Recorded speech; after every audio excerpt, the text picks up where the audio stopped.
Hello friends, welcome to my new vlog. और कैसे हो फ्रेंड्स? आशा करती हूँ कि आप सभी ठीक ठाक होंगे।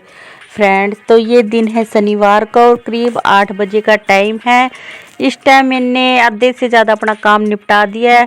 मैंने बाहर का सारा आंगन को अच्छी तरह से पानी से धो दिया और बर्तन वगैरह भी मंज गए हैं और नाश्ता पानी हमारा हो चुका है।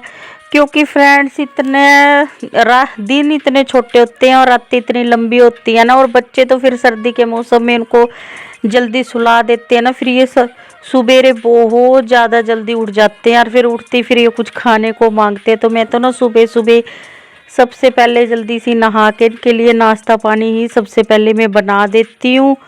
और मैंने नहा तो मैं सुबह ली थी, बस फिर इनकी वजह से जल्दी जल्दी में सिर वगैरह नहीं धोना होता हुआ था मेरा, तो मैंने इस टाइम अपना सिर वगैरह मैंने भी अपना धो लिया है। और लगे हाथ फिर मैंने पहले दीपांशी को भी नहला दिया, क्योंकि आज मुझे काम है बहुत ज़्यादा घर में। क्योंकि घर में आने थे मेहमान। मेहमान जब आने होते हैं ना तो काम बहुत ज़्यादा होता है। तो दीपांशी को तो मैंने नहला दिया था, फिर इसको भी बच्चों को भी नहलाना धुलाना ज़रूरी होता है। फिर इसको पारस को भी मैं नहला देती हूँ। और मेरे बच्चे नहाते हुए बिल्कुल भी नहीं वो करते। कई बच्चे होते हैं जैसे सुबह सुबह नहाते हुए थोड़ा डरते हैं पानी से, पर मैंने इनको आदत डाली हुई है ना सुबह नहाने के लिए। तो देख, पारस तो बल्कि नहाने के नाम पे पूरा नाच कूद रहा है, पूरा उछल कूद कर रहा है। तो इसको फिर फटाफट से नहला देती हूँ। और ठंड के मौसम में इतनी ठंड हो रही है ना कि शैम्पू भी पूरा जमा पड़ा है इसमें, इतनी मुश्किल से निकाला। और इस टाइम कोहरा पड़ा हुआ है आसमान में बहुत ज़्यादा। और फिर क्या है, मैं बच्चों को फटाफट से गर्म पानी में नहला के इनको कपड़े पहना के आग के पास बिठा दूंगी। फिर इससे ये जो नहाए या फिर इनको ज़्यादा सर्दी वगैरह नहीं लगेगी। और बस फिर इसको पारस को भी मैं अच्छे से तरह से नहला दूंगी। वैसे दीपांशी तो खुद नहा लेती है, पर बच्चे का फिर वो भी बच्चा, ये इतनी ज़्यादा बड़ी तो है नहीं, 5 ही साल की है, पर वैसे समझदार तो है वो। पर फिर भी बच्चा इतनी अच्छे से नहीं नहा पाता। आपको पता ही है बच्चे कितना अच्छे से नहाते हैं। पानी पानी तो वो पूरी बाल्टी की बाल्टी अपने ऊपर गिरा लेते हैं, पर नहा अच्छी तरह से हाथ पैर अच्छी तरह से मसल के नहीं नहाते। तो फिर मैं उसको भी आप ही खुद ही नहला देती हूँ, क्योंकि सर्दी के मौसम है और फिर बाहर ज़्यादा देर पानी में रहे ठीक नहीं रहता। फिर मैं तो इनको फटाफट से अच्छी तरह से इनको नहला धुला के इनको अच्छा सा बना देती हूँ। फिर मुझे तो ऐसे बिल्कुल नहीं अच्छा लगता, क्योंकि मैं खुद नहा धो के खुद चमकती फिरती रहूँ और बच्चे ऐसे गंदे से रहे। तो मैं तो ना सबसे पहले खुद पहले नहा के फिर अपने बच्चों को ज़रूर साथ के साथ में इनको नहला देती हूँ, चाहे कितनी सर्दी क्यों ना हो। पर बस तबीयत वगैरह ठीक ना हो फिर तो 1-2 दिन का गैप कर देती हूँ, और वैसे वो भी सर्दी में।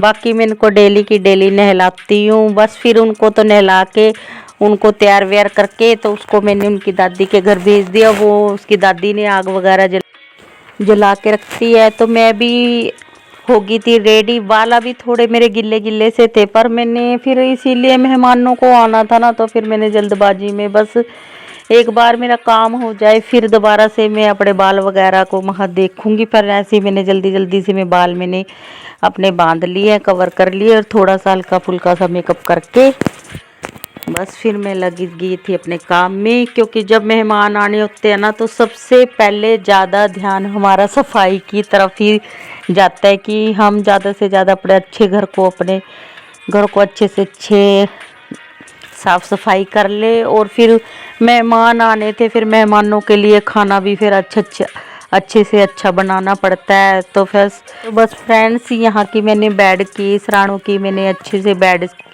की इनकी कॉलीन से बिल्कुल अच्छे से कॉलीन से इनकी सफाई कर दी थी। और ये फर्नीचर मेरा थोड़ा पुराना ही है, तो इसीलिए ना चाहे इनकी कितनी सफाई कर दो फिर भी वो बात सी नहीं आती, क्योंकि ये सनमाइका वगैरह का नहीं बना हुआ है। ये थोड़ा वैसे ही गत्ते से टाइप का है, थोड़ा खुरदले से टाइप का। पर चलो फिर भी मैं तो अपना फ़र्ज़ पूरी करती हूँ। जितना हो सके मैं इसको अच्छे से धूल मिट्टी बिल्कुल नहीं रहने देती, इसको अच्छे से साफ़ कर देती हूँ। और बस बेडशीट भी फिर चेंज कर दी है मैंने। जब मेहमान वगैरह आते हैं तो ज़्यादातर मैं नई नई बेडशीट बिछाती हूँ। तो बस फिर ये मेरे पास मेरा भाई लेके आए थे 2 बेडशीट कपड़े वगैरह, क्योंकि हमारे यहाँ कोई खिचड़ी बोलता है, कोई सकरात बोलता है, तो बस वही दे के गया था ना, तो उसमें ये 2 बेडशीट वगैरह भी आई थी। तो फिर मैंने अपनी समझ से फिर यही मेहमानों को आना था ना, तो बस फिर ये इसीलिए मैंने ये गर्म सी बेडशीट इसको मैं अच्छी तरह से मैंने इसको बिछा दिया है। और बस फिर इसकी ड्रेसिंग टेबल की भी मैं अच्छी तरह से कॉलिन से इसकी मैं सफाई कर देती हूँ। और बच्चों को मैंने छोड़ा था उसके यहाँ दादी के यहाँ भी थोड़ी देर बैठ जाएंगे, वो नहाए धोए हैं। पर बच्चे कहाँ टिके, बच्चे फिर बीच में यहीं पे आ गए थे, फिर वो बीच बीच में घूम ही रहे हैं। तो बस फिर ऐसे ही मेरा सारे दिन 2 बच्चों के साथ साथ फिर मैं अपना काम को भी बीच बीच में बच्चों को भी देखना और घर की साफ सफाई सारा ध्यान करना पड़ता है एक हाउस वाइफ को। तो और ये तो ना फिर इतनी सुबह उठ के ही सारा काम कंट्रोल हो पाता है। अगर सुबह जल्दी ना उठ पाए ना, फिर नहीं है संभव हो सकता कि हम भी चमकते रहे, बच्चे भी चमके और घर भी चमके। फिर तो इन तीनों में से बस एक ही चमकेगा, अगर लेट हो उठे, या खुद को चमका लो या घर को या फिर बच्चों को। तो फिर मेरी तो वैसे बस रूटीन मैंने तो अपनी सुबह बहुत जल्दी की बनाई हुई है।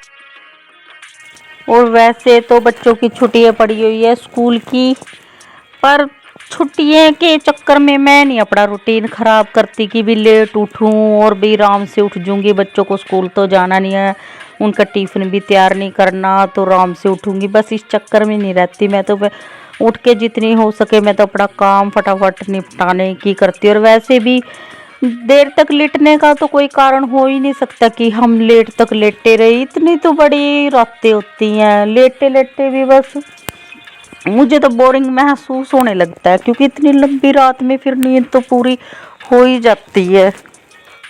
मेरी तो आंख वही 4:30 पौने 5 ऐसे खुल जाती है। और फिर ऐसे बिल्ले ऐसे लेटे रहने से कुछ नहीं बनता कि ऐसे लेटे रहे। मैं तो यही सोचती हूँ बस आँख खुलती सार बस उठ के अपना जो मैंने काम करना अपना काम ही देख लेती हूँ, कुछ ना कुछ एक्स्ट्रा। कभी कभार सुबह उठती अपने स्किन केयर कर लेती हूँ। तो और वो एक हाउस वाइफ का तो इतने काम होते हैं ना कुछ वो फालतू काम निकाल ही लेती है। तो बस फ्रेंड्स इस रूम की सारी डस्टिंग वगैरह कर दी थी, तो साथ के साथ में इस रूम में अच्छे से झाड़ू लगा लूँगी। वैसे तो झाड़ू एक बार मैंने सुबह के टाइम भी बासी झाड़ू होती है जो वो मैंने निकाल दी थी, तो इस टाइम वैसे इतनी तो कूड़ा कचरा था नहीं, फिर भी डस्टिंग वगैरह करी थी। मूंगफलियाँ वगैरह एक खाते हैं बच्चे रात के टाइम में, सर्दियों के दिनों में तो उनके छिलके वगैरह होते हैं, तो वही बस थोड़े बहुते निकलते हैं। तो बस फिर फटाफट से पोछा भी आज मैं हाथ से ही लगाऊंगी, क्योंकि वाइपर पोछा लगाते हैं या दूसरे खड़े पोछे से पोछा लगाते तो है, पर जो बात हाथ के पोछे में होती है ना, तो उतनी वो बात नहीं उन पोछों में होती है। और फिर मेरे तो बच्चे बीच में कुछ ना कुछ, चाहे डेली पोछा लगता है फिर भी वो बीच बीच में पैर इधर उधर के मिट्टी वाले लेके आ जाते हैं, तो फिर भी निशान सा रह ही जाता है। तो फिर फटाफट से फिर मैं अच्छी तरह से पोछा भी रगड़ रगड़ के लगा दूँ। तो बस फिर पोछा भी मैंने अच्छे से रगड़ रगड़ के इसमें लगा दिया। और बस इतने में घर छोटा हो बड़ा इससे कोई फ़र्क नहीं पड़ता, बस साफ़ सफाई होनी ज़रूरी है। तो बस फिर सारा इस रूम का काम भी मैंने अच्छे से निपटा दिया है। और थोड़ी सी देर काम से फ्री हो के बैठ जाते ना तो ठंड लगने लग जाती है, और ऐसे काम करते रहे ना फिर नहीं इतनी ठंड लगती। और बाद में सारा काम करने के बाद मेरे को इस टाइम में बहुत ज़्यादा सर्दी लगी, क्योंकि आज मैं सुबह की पौने 5 बजे की उठ के ही सुबेरे की मेरा आज ज़्यादा पानी का काम बहुत ज़्यादा हो रहा था, क्योंकि इस टाइम में कपड़े वगैरह भी धोए, बच्चों को भी नहलाए, खुद भी नहलाई, बाहर का आंगन वगैरह भी धोया। तब तो इतनी ठंड महसूस नहीं हुई, बाकी जब पोछा वगैरह सारा लगा दिया ना तब बहुत ज़्यादा ठंडक महसूस हुई। फिर मैं उसके बाद मैंने थोड़ी बहुत आग वगैरह सेकी थी, और फिर मैंने खाने की तैयारी करी।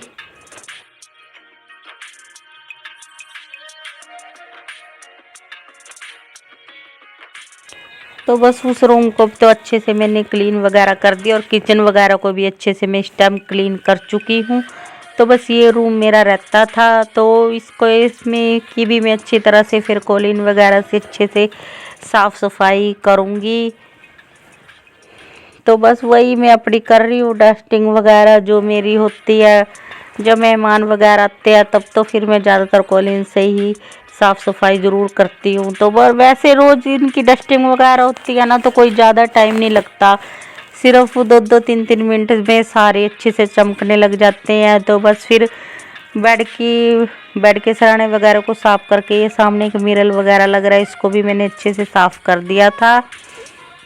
और फिर ये जो है कबर्ड वगैरह, इनको भी मैं अच्छे से साफ़ कर देती हूँ। और ये इतने में ये भी शाइनिंग वगैरह कर रहे थे, बिल्कुल साफ़ सुथरे हो गए। तो डस्टिंग वगैरह तो काम मेरा निपट चुका है। सोफ़ों पे तो मैंने ये दूसरे कवर चढ़ा दिए थे, जो ये सिले सिलाई होते हैं, क्योंकि ये गली में बेचने आया हुआ था और सस्ते ही दे के चला गया था। मैंने मार्केट में इनका सिले हुए कपड़ों का रेट पता करा था, तो ये 2000-2200 का कुछ ऐसे दे रहा था। और ये कपड़ा भी बहुत ज़्यादा हैवी है और बिल्कुल ही अच्छा सिला है यार, बिल्कुल एकदम फिट बैठ गया था मेरे ये सोफ़ों पे। और सिर्फ 800 रुपये में थे, तो फिर मेरे को ये अच्छे लगे, ये मैंने ले लिए।